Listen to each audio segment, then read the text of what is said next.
Alright, so here's the review of the RockOn Audio Tasty Blender. I use this at band practice and I use it for shows.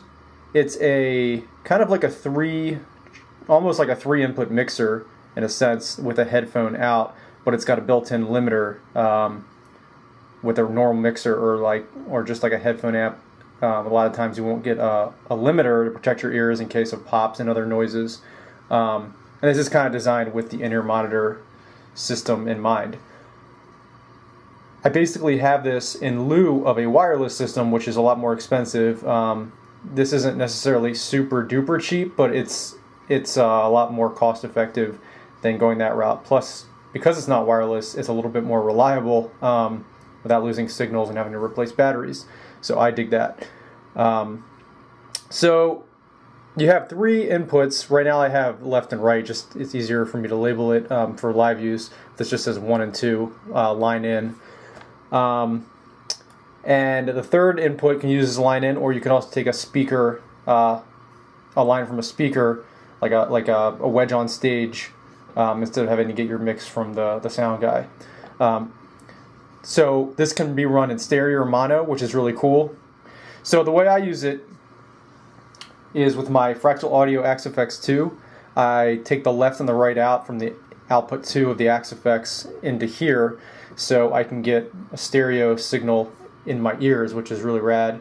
And then I'm also able to take the house, or the front of house mix, or a monitor mix, and plug it in here. That's in mono, but it's really cool that I can still get my Axe-FX in stereo and have that in mono.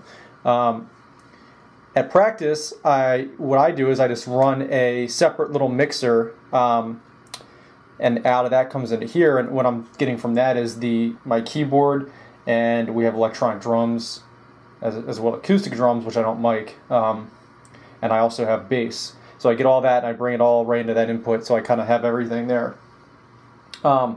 So from here, you just have the headphone out, which I'll show you in a second. The cable I use, it's a RockOn audio cable as well, and it lets you kind of only run one cable instead of having to use multiple cables for your headphones and your guitar.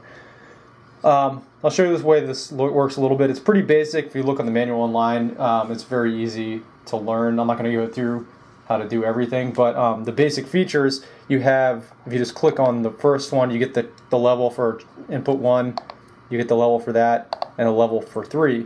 And then you can adjust these encoders, and then you wait a couple seconds and it saves it. After a couple seconds, it'll go back to the main menu, and that's this main mix, and that's just going to be your overall volume up to 100.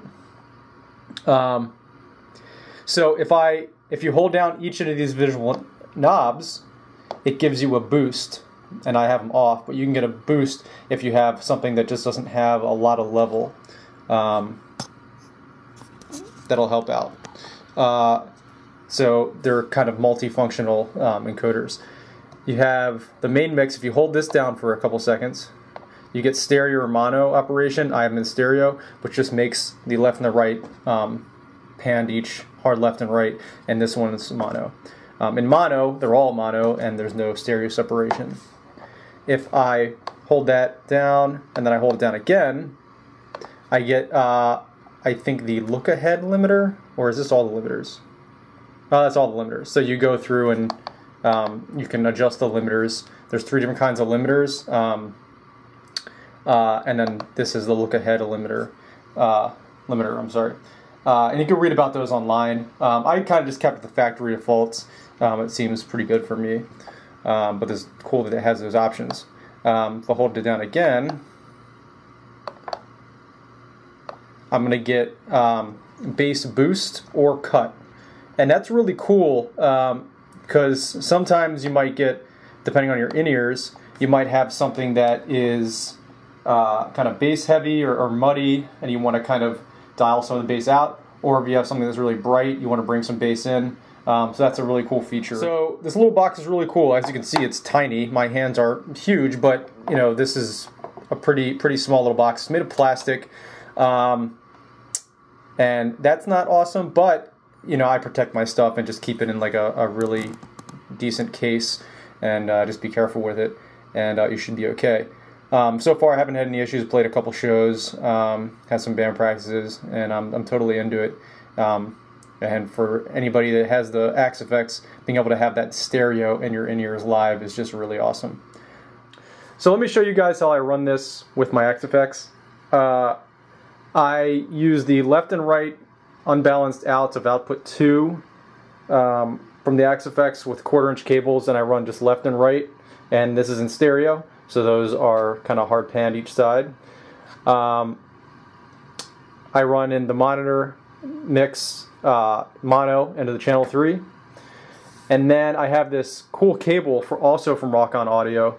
It's a 1/4-inch guitar cable coupled with a 1/8-inch headphone cable, and they run together, and they're kind of he makes it and kind of uses this cable looming material that has no slits or anything, so it's not going to come apart. It seems pretty high quality to me. I think it's rad. I was a little worried at first that maybe some sort of weird feedback or noise issues, but so far it's been awesome. This end is the guitar end. It's got I have a right angle, but you can get either straight or right angle. Then a little bit ways down, like 1.5 feet or something, you have this hardwired 1/8-inch plug or female, and you just plug your in-ear monitors right down from your back into here. And then the cable goes along, and I got a pretty long, I don't know, like 20 foot, 25 foot, I don't remember, cable. This, all the way at the end, it splits into this headphone, 1/4-inch headphone jack for the Tasty Blender, or wherever you're running your into. You don't have to use the Tasty Blender. And then the other end, over here, is a right-angled 1/4-inch cable. Again, you don't have to get right-angled. I just did that, and that goes into the input of the Axe-FX for my guitar signal.